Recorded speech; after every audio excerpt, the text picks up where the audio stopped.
The first time the truck smashed through the ranch gate, everyone froze. It wasn't an accident, it was a message, and she made sure he understood it. Ethan had inherited the ranch only weeks earlier, a quiet stretch of land his grandfather had protected for decades. Wide skies, open fields, and a steel gate that marked a clear boundary. The HOA chairwoman, Linda, claimed the road cutting through the property was community access. Ethan knew better. Deeds, surveys, and maps all said the same thing: the land was private. Still, Linda kept driving through, tearing up gravel and snapping hinges like rules didn't apply to her. Neighbors whispered, warning Ethan that she had bullied others into submission before. He stayed calm, documenting everything, trusting the law would speak louder than anger. But one afternoon, Linda didn't just drive through, she laughed while doing it, waving as if she owned the place. That was when Ethan realized this wasn't about access. It was about control. And Linda wasn't planning to stop. As dust settled behind her truck, Ethan stared at the broken gate and made a quiet decision. If she wanted a boundary, he would give her one she could never ignore. Linda escalated fast, because power hates resistance, and she hated that Ethan wouldn't bend. Within days, HOA notices appeared in Ethan's mailbox: violations, fines, threats. They accused him of blocking shared infrastructure, even though no such agreement existed. Linda showed up in person, clipboard in hand, pointing and shouting while recording on her phone. She claimed the ranch disrupted property values, that the gate endangered neighbors. Ethan listened without reacting, knowing every word was being documented. At night, he reviewed old county records, confirming what his grandfather always said: the road was private, the gate legal. Linda, however, acted like facts were optional. She drove through again, this time damaging fencing. When Ethan filed a report, she mocked him publicly, saying no one ever won against the HOA. That confidence worried him, but also confirmed something was wrong. He consulted an attorney, who raised an eyebrow at the HOA's claims and smiled quietly. "Let her keep crossing," he said. "Every time she does, she strengthens your case." Ethan nodded, watching from his porch as headlights approached once more. Linda believed the ranch was hers to command. She had no idea she was driving straight into a legal wall she couldn't bully her way through. The letter arrived on a Monday morning, and everything changed. Steel bollards were approved, legally and permanently. The attorney had moved fast. Surveyors marked boundaries in bright flags, and county approval came without hesitation. The ranch road was never public. It never belonged to the HOA. When contractors arrived, Linda stormed in, demanding they stop. They didn't even look at her. Concrete was poured deep into the earth, and thick steel posts rose where the gate once stood. By evening, the path Linda used was gone. She tried anyway. Her truck rolled forward, then stopped cold. Tires spun. Metal scraped.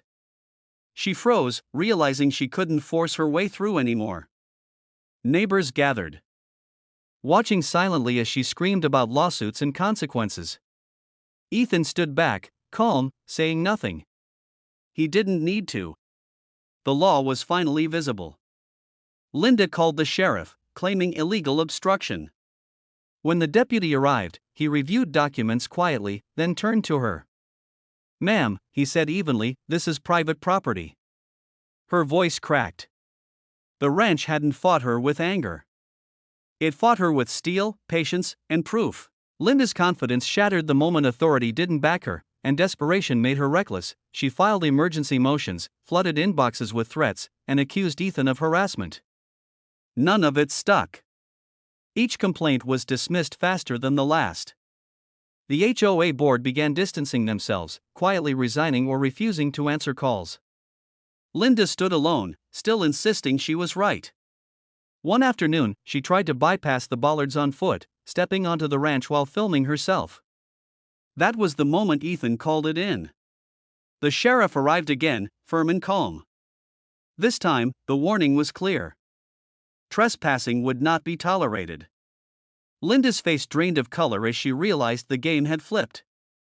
The ranch wasn't under HOA control. It never had been. Every move she made now only proved her abuse of authority. Neighbors who once stayed silent began speaking up, sharing their own stories. The narrative Linda controlled for years was collapsing in public view. Ethan watched from a distance, not celebrating, just relieved. He hadn't wanted a fight. He wanted peace. And peace, it turned out, required standing firm. The final hearing was quiet, almost anticlimactic, because the truth didn't need drama anymore. The judge reviewed the history quickly. Documents, maps, footage. The ruling was clear: the HOA had no jurisdiction over the ranch. Linda's actions were unauthorized. Fines were void. Harassment was noted. When the decision was read aloud, Linda didn't argue. She couldn't. Her authority vanished in a single sentence.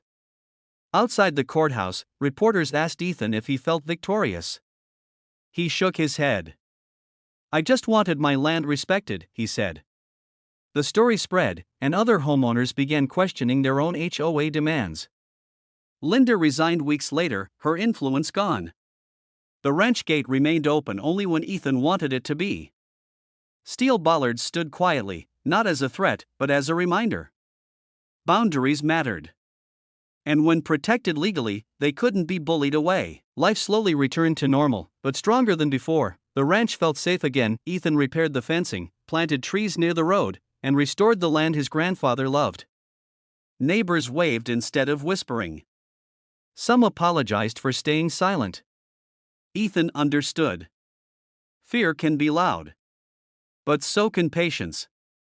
The Bollards became a symbol not of conflict, but of resolution. They didn't block community. They protected ownership.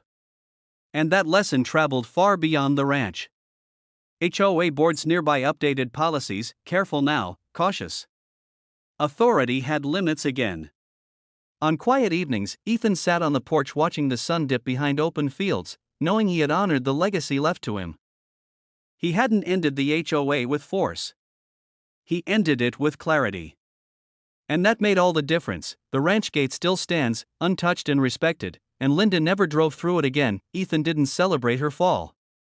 He simply moved forward, grateful that the law had worked the way it was supposed to. His story became a reminder that standing your ground doesn't require shouting, only truth, patience, and the courage to see it through. The land remained quiet, the skies wide, and the boundaries clear. Some lessons are learned the hard way. Others are taught by example. And this one changed more than a road, it changed a community's understanding of power, and that was the final twist in this unbelievable HOA story. If you love the drama, don't forget to like, subscribe, and drop a comment sharing your thoughts. It really helps this channel grow.